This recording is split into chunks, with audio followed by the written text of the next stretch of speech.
Zee 24 तास एक पाऊल पुढे।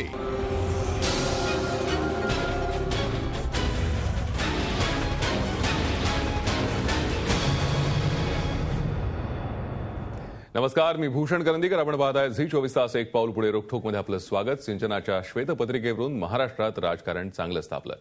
आज येईल उद्या येईल म्हणता म्हणता श्वेतपत्रिका सादर झाली, मात्र त्रुटींसह। यातल्या काही शिफारसींमुळे मराठवाड्याचं पुन्हा नुकसान होणार आहे। काय आहे श्वेतपत्रिकेत? मराठवाडा तहानलेलाच राहणार का? यासारख्या प्रश्नांचा वेध घेऊयात श्वेतपत्रिका मराठवाड्याच्या मुळावर या विशेष कार्यक्रमात।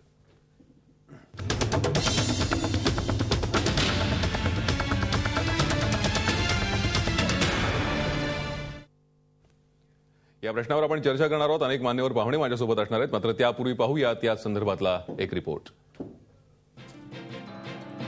कुरघोडीच्या राजकारणात अडकलेली श्वेतपत्रिका अखेर राज्य सरकारनं सादर केली। मात्र या श्वेतपत्रिकेत केलेल्या तरतुदीनुसार आता राज्यातील अनेक भागातील सिंचन प्रकल्पांवर संकट ओढावणार आहे। मराठवाड्याला तर याचा सर्वाधिक फटका बसण्याची शक्यता आहे।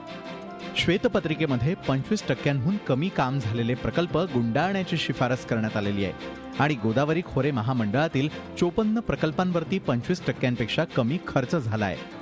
त्यामुळे मराठवाड्यातील एक मोठा प्रकल्प, 3 मध्यम प्रकल्प आणि 50 लघु प्रकल्पांवरती प्रश्नचिन्ह उभं राहिलं आहे। हे प्रकल्प पूर्ण करण्यासाठी 5,999 कोटी रुपयांची गरज आहे।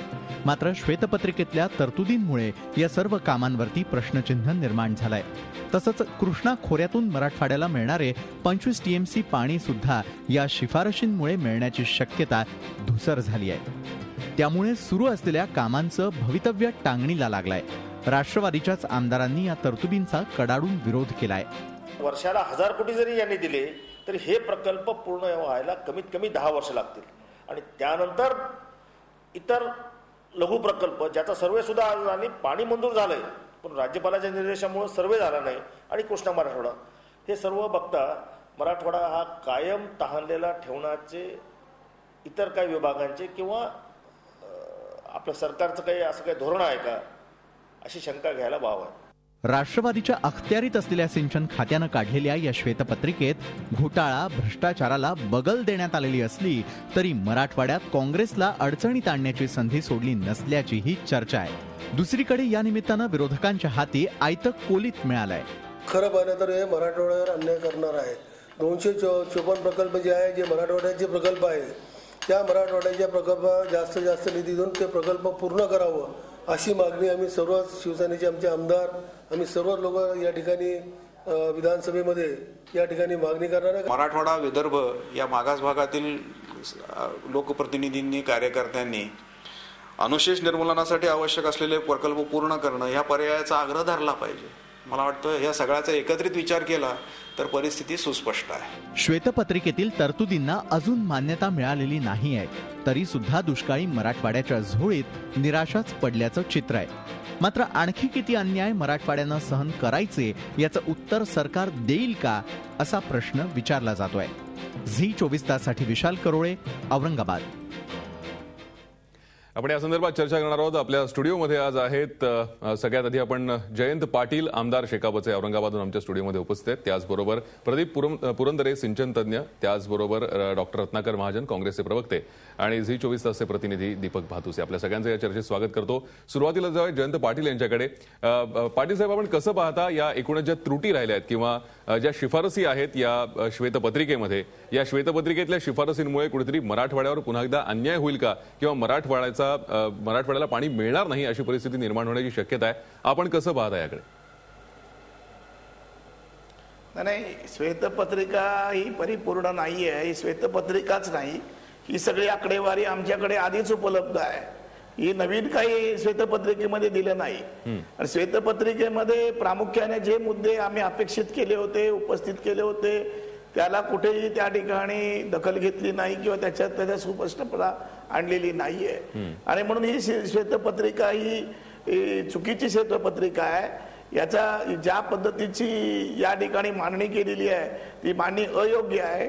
आणि विशेषतः हे पाणी जे आहे, जे पाणी सह्याद्रीच्या सगळ्या या डोंगर कपारीत पडतं, जो 350-400 इंच पाऊस पडतो, तो योग्य प्रकारे त्याला अडवलं पाहिजे ते पाणी, आणि ते मराठवाड्याकडे वळवलं पाहिजे ही मागणी सातत्यानं आम्ही सभागृहात आमच्या पक्षाच्या वतीनं गणपतराव देशमुख विधिमंडळात खालच्या हाऊसमध्ये आणि वरती मी सातत्यानं आम्ही मांडत आलेलो आहोत.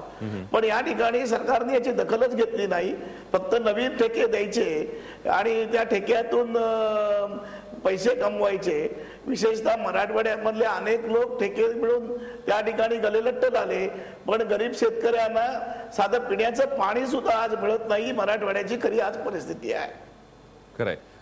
आपण जाऊयात प्रदीप पुरंदरे यांच्याकडे. पुरंदरे सर, आता जसं जयंत पाटील म्हणाले की कुठेतरी मराठवाड्यावरती नेहमीच अन्याय होत आलेला आहे. तिथल्या मूळ प्रश्नाला कोणी हातच घातलेला नाहीये, सरकारने याकडे लक्ष दिलेलं नाहीये. सध्याची स्थिती आपण काय सांगाल? कशा प्रकारे खरं तर या सिंचनाचं नियोजन व्हायला हवं होतं? मराठवाड्यावरती पाण्याच्या बाबतीमध्ये अन्याय झालेला आहे ही दुर्दैवानी वस्तुस्थिती आहे. परंतु आता श्वेतपत्रिकेच्या संदर्भामध्ये जी चर्चा चाललेली आहे त्याच्यामध्ये एक मुद्दा मला आवर्जून मांडावा असं वाटतो. या श्वेतपत्रिकेमध्ये प्रकरण क्रमांक 9 मध्ये पाटबंधारे प्रकल्पांच्या नियोजनाची पुढील दिशा याच्यामध्ये सर्व चर्चा केल्यानंतर त्यांनी त्या पार्श्वभूमीवर पाटबंधारे प्रकल्प पूर्ण करण्यासाठी काही पर्याय सांगितलेले आहेत. त्यात अनेक पर्याय आहेत. त्यातला एक पर्याय हा 25% काम कमी झालं असेल तर ती कामं संस्थगित ठेवावीत असा आहे. त्याच्यावरती भर देऊन आज चर्चा होत आहे. मला वाटतं की त्याच्यानंतरचा जो पर्याय आहे तो पर्याय आहे अनुशेष निर्मूलनासाठी आवश्यक असलेले प्रकल्प पूर्ण करणे. हा देखील पर्याय त्या श्वेतपत्रिकेत दिलेला आहे. मराठवाड्यासाठी विदर्भासाठी आपण त्या पर्यायावरती जास्त भर दिला पाहिजे. आणि याला एक परंपरा आहे.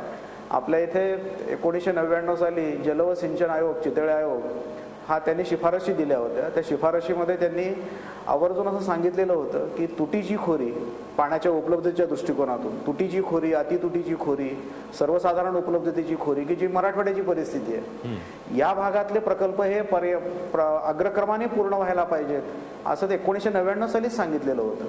मला प्रामाणिकपणे असं वाटतं की त्या शिफारशींचा स्वीकार झाला असता, त्याच्यावर कार्यवाही झाली असती तर आज मराठवाड्यातली स्थिती कदाचित वेगळी दिसली.